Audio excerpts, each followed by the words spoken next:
Hey everybody, Brandon Railway here. This episode's gonna be a nighttime run by. That way you guys get a good look at all the lights and stuff on the locomotive I'll be reviewing.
And in case you guys are wondering, I think I found the perfect speed.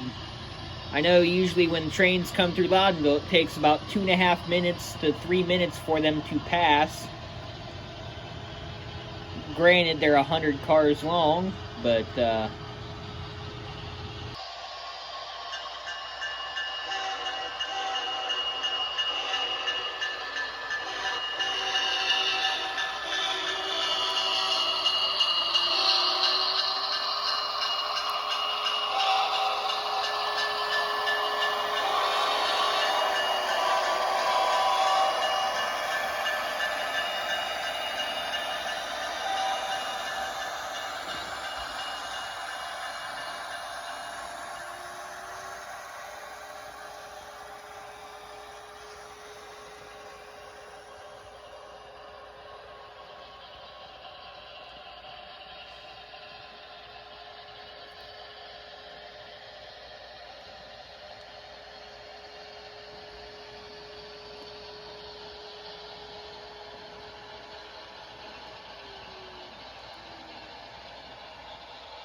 and here we're going to catch our train at the rail fan's best spot, best vantage point, the overlook.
And here we're going to catch the train street running through town.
After a quick stop in town, we catch our train entering the bed area.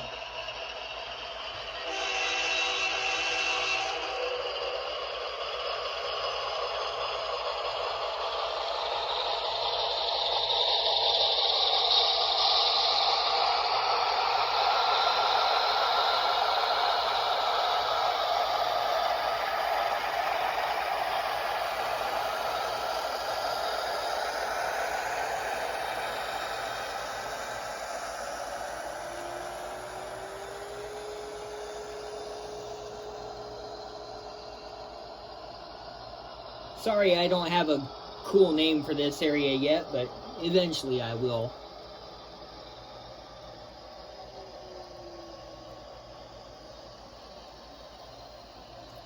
Hey, look who just showed up. We got some rail fans with some nice evening lights.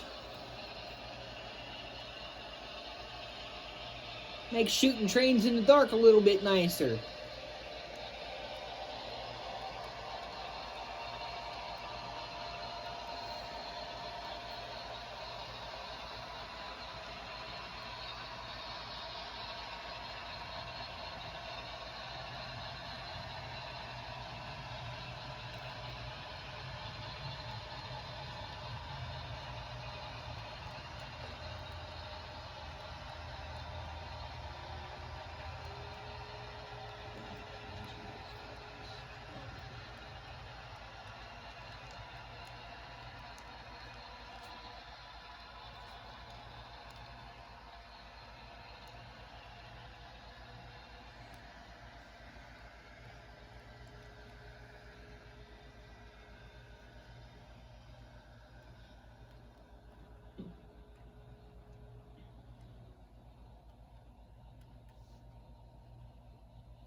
This seems to be doing pretty good.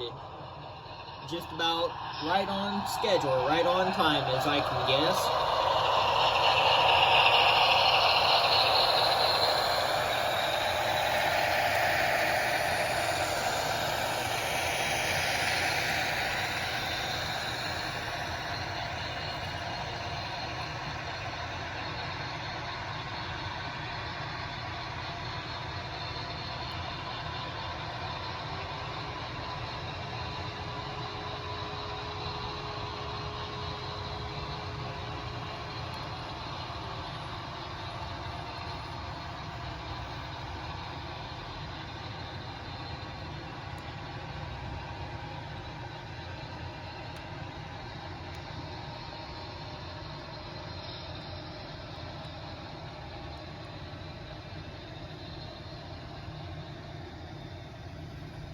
The reason there's 3 engines on this train is because the AC6000 by Broadway Limited is just not quite enough to do it by itself.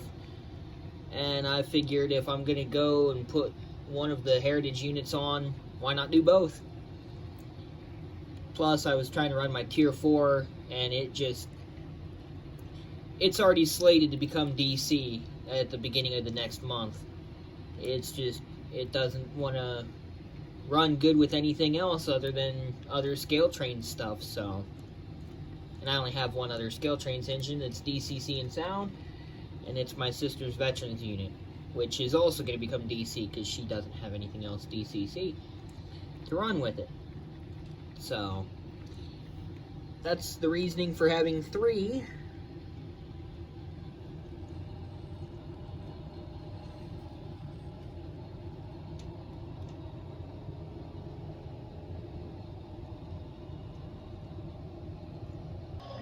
Fortunately, here we ran into some rail fans who had some good nighttime video light poles. Give us a little more light.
Okay, we'll go ahead and do the review of the locomotive for this week. This week it is only one locomotive I'm doing a review on. It's my AC6000 by Broadway Limited. Like I said, the reason I had the other 2 engines with it was just purely because there's a lot of weight on that oil train. And so the engine just did not quite have enough power to pull the whole thing with the grade. And so I'm going to do a full-blooded review of this, the functions as I have them mapped, and go over a little bit of the information I have on it. Broadway Limited and I have talked about working on this locomotive, and it seems like it is running just fine now. So it's just one of those things of, as long as it runs fine, I don't need to send it back. It sounds like it's probably just a track issue. But anyhow, button 9 is the startup for it.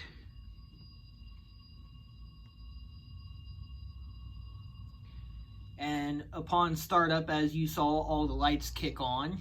But I'm going to try to make it to where they are all off upon startup until I tell them to come on. Kind of like a Rule 17 type of deal.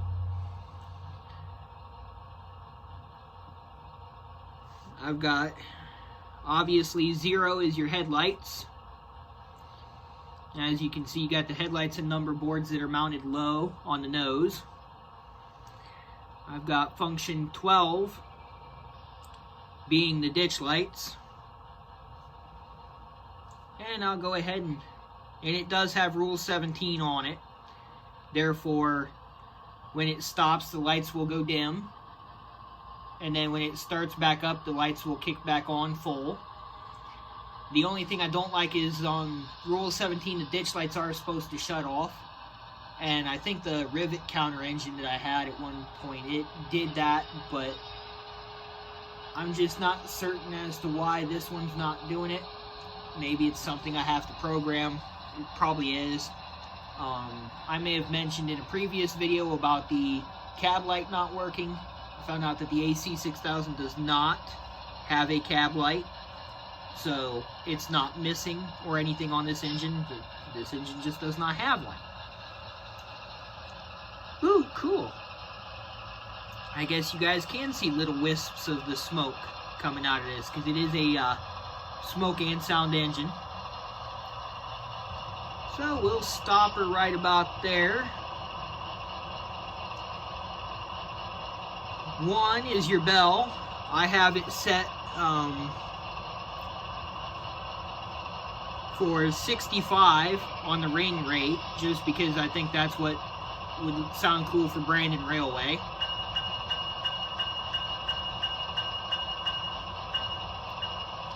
The horn I have set at factory 0.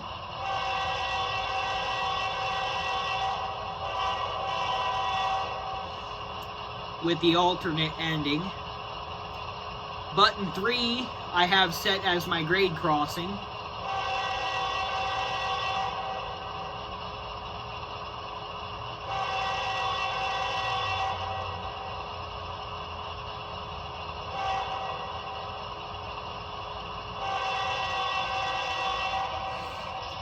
And I also want to try to figure out how to get the ditch lights to continue flashing until the end of the grade crossing. That will come later on. Button 4 I have radio chatter.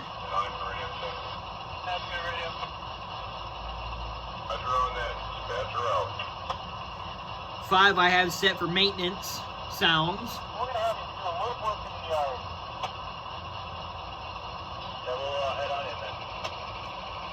I'm hoping that you guys can hear it. It does sound like it's a bit quiet. 6 I have as freight sounds. Permission to depart. Be advised, switches on the north end might be empty, so go out looking out for switches.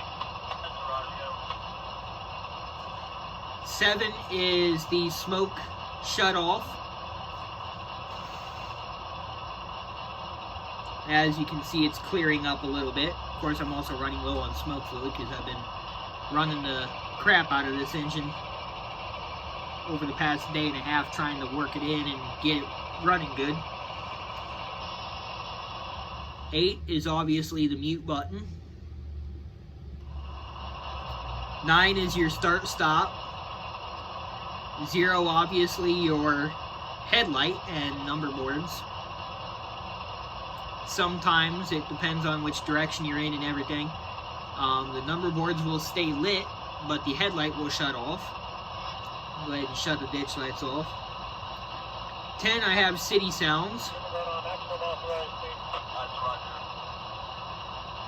11 I have the compressor and dynamic brakes. So when it's sitting still, you get the compressor. And when it's moving, ready to go. Need you to run down on us. You are equipped and you're coming off C as in Charlie, right? Roger, C as in Charlie. now that that's done, when it's moving, you can hear the dynamics.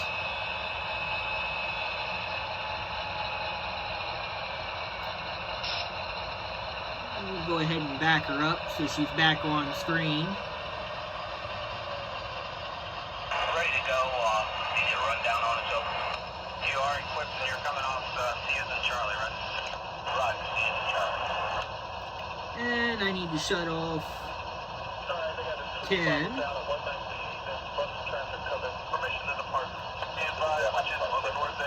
6 and 7.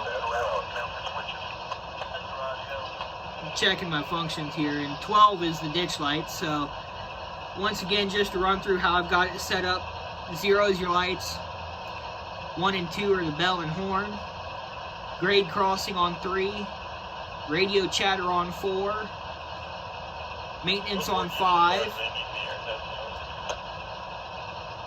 and because I pushed button 7, my smoke is starting to go again. 8 is mute, 9 is start, 10 is the city sounds, 11 is the dynamics when it's moving, the compressor when it's not, and 12 is the ditch lights. I have also bumped up the smoke settings. The heat level is at 81, which is the maximum that they suggest for when it's on high. The low is set at 60.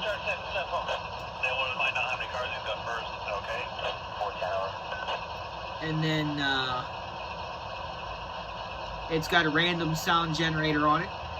And then the fan high speed is set at 50 and low is at 10. So once it really gears up, it really starts throwing the smoke out good. So then I'll go ahead and move it forward just a little. Move, not that. Okay, Head guard. westbound, and we'll follow the mountain. Go ahead and move it forward a little bit, bring it into a better view, and I can get closer and do a little bit of a detail review of it for you guys here. Go ahead and shut the smoke off.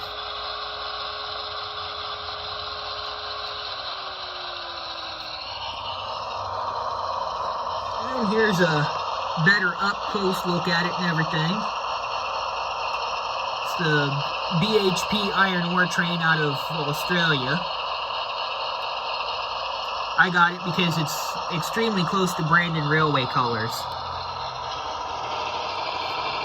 A lot of nice detail on the top, nice warning labels and everything all around. To put the smoke in it, you just take these caps off, drop a few drops in, put the cap on.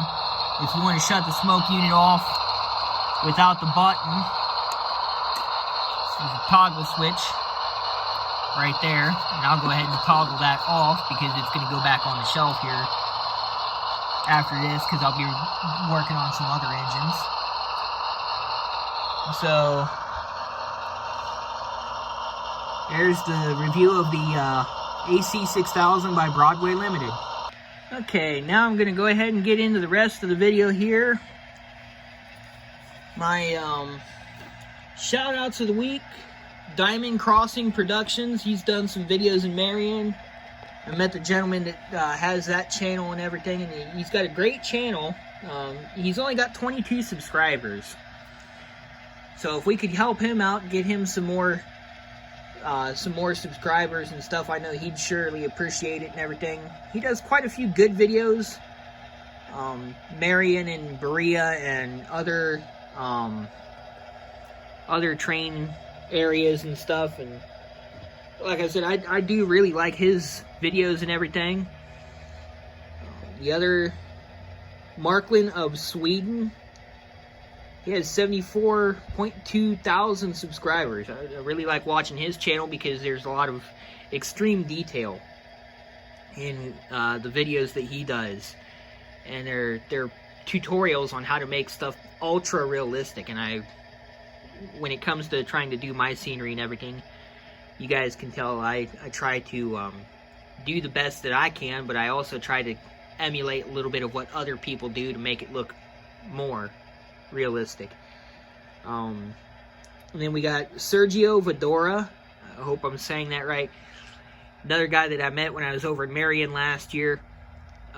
He does videos. I think it's Video Vadora. He sells his own videos and DVDs and everything, and he's got a great channel too. He's got some previews and stuff on there. He actually was just over in Chicago when they brought the Big Boy through, and he's got a Big Boy t-shirt and DVD combo and everything that he's selling. So get a little bonus here. You get to see my 2 Heritage units as I'm running them back out to the living room. They're going to go back on the shelf, being that their job is done, pulling the oil train. And Sergio Vadora, he's a great friend and got great videos. He's only got 358 subscribers. And I think you guys should check out his channel. He's also got foreign trains. He lives over in Italy. And so he's also got the videos of the foreign power and stuff like that. So I really do like his videos and think that you guys might like them too. And so check his channel out. Moving on, the question of the week is, and I really want you guys to answer this. Comment it and put your answer down in the comments, because I really do want to know what you guys think. The question is, what's your opinion on homegrown railroads, such as Indian Head Valley Railway, Sam X, which is my sister's railroad, Brandon Railway, which is mine, Cincinnati and Southern, the Crooked River and Eastern, just railroads like that. What do you guys think of doing something like that? I really enjoy it, but I know everybody's got their own opinions and stuff, but I would like to know what you guys think of that. And because if nobody likes it, then I'll probably stop doing the reviews of my Brandon Railway stuff and just stick with the regular Norfolk Southern and CSX and all that other stuff. Anyhow, I'm gonna go ahead and do the tutorial. It's gonna be a little bit of a two-parter because I haven't been doing much. It's not gonna be a whole lot, but it's gonna be more than I've been doing.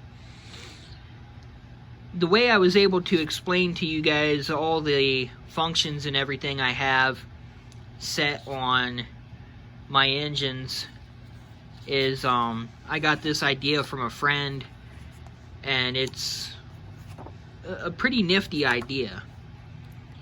So what I did was I got some little like cue card type of deals, like a Rolodex idea. And here's the one I've got done up for my Broadway Limited AC6000. It's got the manufacturer, the railroad name, road number, and the type of locomotive it is. And for example, bell function 1, CV32, value of 2, and the setting I have it on, 65. The horn, CV35, value of 3, and a secondary value of 0. Well, actually it's a different CV. I think it's 224 is the horn. But anyhow, the same thing for the bell. I think it's 223. But anyhow, got that. Got my Bachman Ohio State 260, my Central of New Jersey Heritage Unit, and all the functions it's got, notes and stuff. Here's my M1B 482, all the functions I got on it. My Frisco SW1500. I haven't set this one up yet, but that way if I have to reset it or anything, I've got all the information right there, which makes reprogramming it a lot easier than what it was.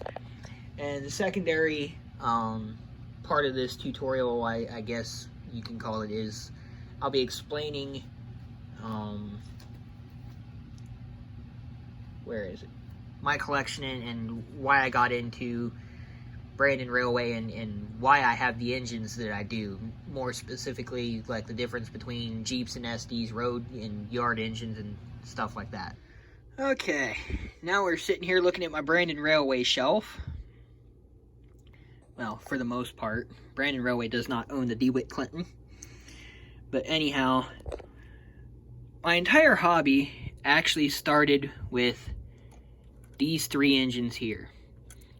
When my great-grandpa and grandma passed away, I got his engine, a B unit that I had bought to go with it, and then my uncle had sent me his engine, which was identical, so I could start a good railroad, and he sent me some other engines and cars and stuff so I could get started in the hobby and everything. And over the years, I was able to add to my collection the 282 that's sitting back there. I added to it in the 280 that's sitting over here. But as for Brandon Railway, it all started with the Jeep 9, number 27.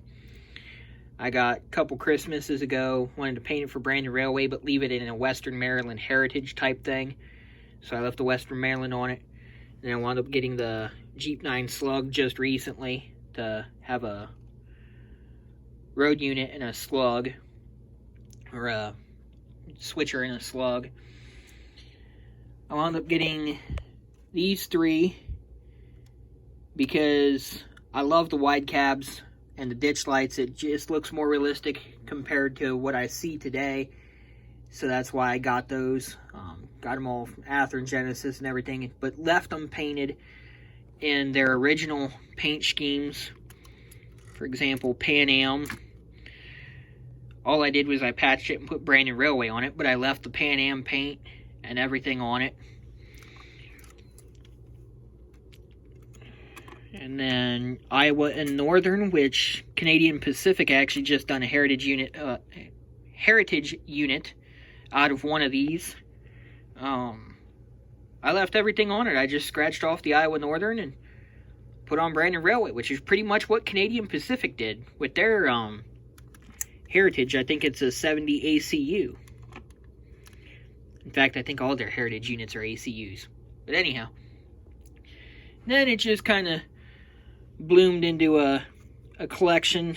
There's my cancer awareness train or locomotive, custom painted, custom decaled. I believe this was a Bachmann Santa Fe engine. Rio Grande engine, heritage unit. Here's one that I really like. This was definitely a former Santa Fe. Brandon Railway, a subsidiary of Norfolk Southern. So, and mainly the reason I got all these smaller engines is because of the fact that my layout was 18s and 22s. So really, it didn't make sense to have a whole bunch of big road power because I couldn't run it on there. And running a 80 Mac with 10 cars just didn't look good. It didn't appease me. So then I kind of stayed with the smaller stuff. But then when I got into the Norfolk Southern power down there, that'll come in a different video. But anyhow, like I said, so I kind of stuck with all the smaller engines for Brandon Railway and Ohio Central. And then the 2662 tank engine that I have down here, I got because I've always wanted a tank style engine, kind of like Thomas the Tank Engine. I think they look cool. I like how they don't have the tender and everything. And I got the 482 there in the background. And I had a 2662 with tender, but I traded it for a 210-4 by Broadway because I, plain and simple, I wanted another giant engine. I'm trying to complete the collection there. That'll be the big boy, the Challenger, cab forward, the Y6B. I don't have any plans on getting the 666 engine. I think it's a 2666 or something like that. I don't have any plans on that, but just being able to complete the shelf here with like 5 or, well, I think it's 6 or 7 of the giant engines I have. And there's another tutorial there that I'll be able to do for you guys. A couple more, actually. But anyhow, that's how I got into Brandon Railway and everything, if it makes any sense. The Gen Set Veterans unit that I'm doing. Let's see. There's the blank side that I still have to work on getting the decals for and everything. And this has ditch lights on the back and on the front. And then there's the completed side with the smaller Veterans logo. I'm also going to look at doing up a DC steam engine as a veteran's engine. That way, if for some stupid reason my Broadway engines decide to take a crap and there's no fixing them, I still have a veteran's unit. I think that, however, my veteran's steam engine is going to get painted up not real close to the Southern Pacific, I think it is. The Freedom Train. It's not going to be real close, but it's going to be a tinge of what that looks like. It's going to be colorful, that's for sure. So there's most of my Brandon Railway collection and everything. And like I said, that's why I got into that and everything. Alright, and for the last bit here, got the joke of the week. And God said unto John, come forth and receive eternal life. But John came in fifth and won a free toaster. Hope you all enjoyed the video, and there will be plenty of videos to come, as I still have 5 or 6 more episodes planned. I already got them all written out and everything, so all I have to do is film them. And then more in the future as I gain more stuff to show off and everything. So for now, this is Brandon Railway 6755 signing off.